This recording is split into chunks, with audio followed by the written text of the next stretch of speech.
Class 7 हम आपकी English की बुक का लेसन नंबर 14 स्टार्ट करेंगे। The country faith. Here in the countries heart where the grass is green life is same sweet life it has either had been. यानी जो देहाती जीवन होता है, जो गाँव का जीवन होता है, वो बहुत मधुर होता है और हमेशा समान यानी एक जैसा रहता है। हरी भरी घास वहाँ पर उगती है और वहाँ पे जीवन हमेशा लुभावना लगता है। Trust in God still lives, यानी लोग अभी भी भगवान में अडिग विश्वास रखते हैं। And the bell at morn floats with the thought of God और द राइजिंग कॉर्न, यानी गिरजाघर की जो घंटियां हैं, यानी कि जो भी मंदिर मस्जिद या फिर चर्च वहाँ पर है, उसकी घंटियां अभी भी लहलाती हुई बजती हैं जैसे फसलें तैरती हैं। और इस तरीके से लोग भगवान को याद करते हैं।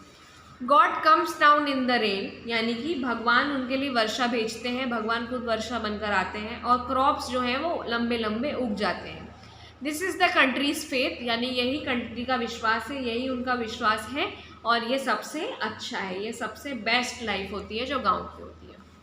इसकी ग्लॉसरी, कंट्री एरिया यानी बाहर बने हुए जो भी गांव रहते हैं वो। ग्रास तो हमको पता ही है, जो घास होते हैं जिसको जानवर खाते हैं। स्वीट यानी एक मीठी सी स्मेल। एयर यानी एवर। हैथ हैज़, इसको ओल्ड इंग्लिश में हैथ लिखते थे। ट्रस्ट यानी आप किसी भी चीज़ में विश्वास रखते हैं। फ्लोट यानी धीरे धीरे तैरना। और राइजिंग सन यानी जो ऊपर हमको उगता हुआ सूरज दिखता है वो। अब हम इसके क्वेश्चन आंसर्स भी देख लेते हैं जल्दी से इसी में। तो सबसे पहले what does the poet means by country heart, यानी कि पोएट का मतलब क्या है कंट्रीज के हार्ट से। By the countries heart the poet means the green grass in the villages of India, यानी जो हरी हरी घासें वहाँ पर उगती हैं भारत के गाँवों में वो। Is life sweet as it has ever been earlier, यानी कि यहाँ पर जो कंट्री लाइफ है, जो गाँव की लाइफ है, वो हमेशा से ही इतनी मधुर रही है। When does the bell ring, bell कब बजती है? मॉर्निंग में। Do the villagers trust in God, क्या उन्हें भगवान में भरोसा है? हाँ, उन्हें भगवान में भरोसा है। Whom do the villagers give credit for their prosperity, यानी कि वो जब इतने अच्छे हैं, जब वो इतना पैसा कमा रहे हैं, तो वो इसका क्रेडिट जो है किसको देते हैं कि क्यों हम इतना पैसा कमा पा रहे हैं? वो देते हैं भगवान को, जो उन्हें बारिश देते हैं। क्या रेन आने से विलेज में लोग समझते हैं कि भगवान उन पर दया कर रहे हैं? हाँ, रेन का मतलब होता है कि भगवान दया कर रहे हैं। What is the best of all country people, कि उनका अभी भी फेथ है, यानी कि वो अभी भी बहुत ज़्यादा मानते हैं भगवान को। ट्रू फॉल्स देखेंगे। Life is never the same sweet, ये फॉल्स है। Trust in God starts with the morning bell, ये ट्रू है। उसके बाद villagers believe in the growth of crop is due to God's mercy, हाँ सही है। विलेजर्स मानते हैं कि जब भगवान दया करते हैं, बारिश आती है, तभी उनके खेत जो हैं वो अच्छे से लहलहाते हैं।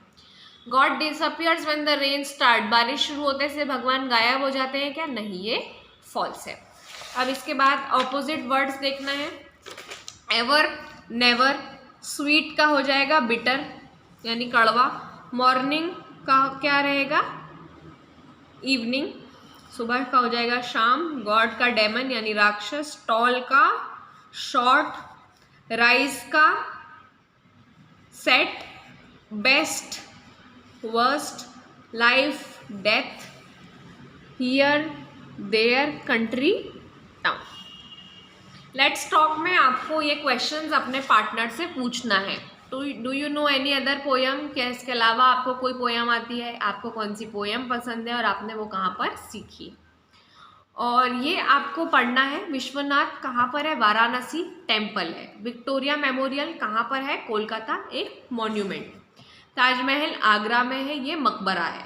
गोल्डन टेम्पल अमृतसर में है, ये गुरुद्वारा है। और रेड फोर्ट दिल्ली में, ये एक फोर्ट है।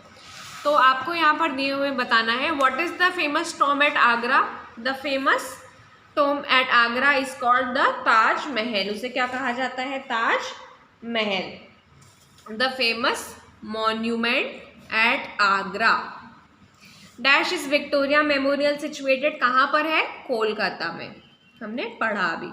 कौन सा फेमस गुरुद्वारा है? The famous gurdwara situated in Amritsar is the Golden Temple. कहाँ पर है वो? Golden Temple. कौन सा दिल्ली का फेमस फोर्ट है? Red Fort. क्या कहते हैं? Red Fort. और आपको ये पोयम क्लास में पढ़नी है और लाइब्रेरी में जाकर आपको एक ऐसी ही पोयम ढूंढ के लानी है जो भगवान की इम्पोर्टेंस पर बनी हो कि भगवान कितने ज़रूरी। ये चैप्टर हमारा ख़त्म हो गया है।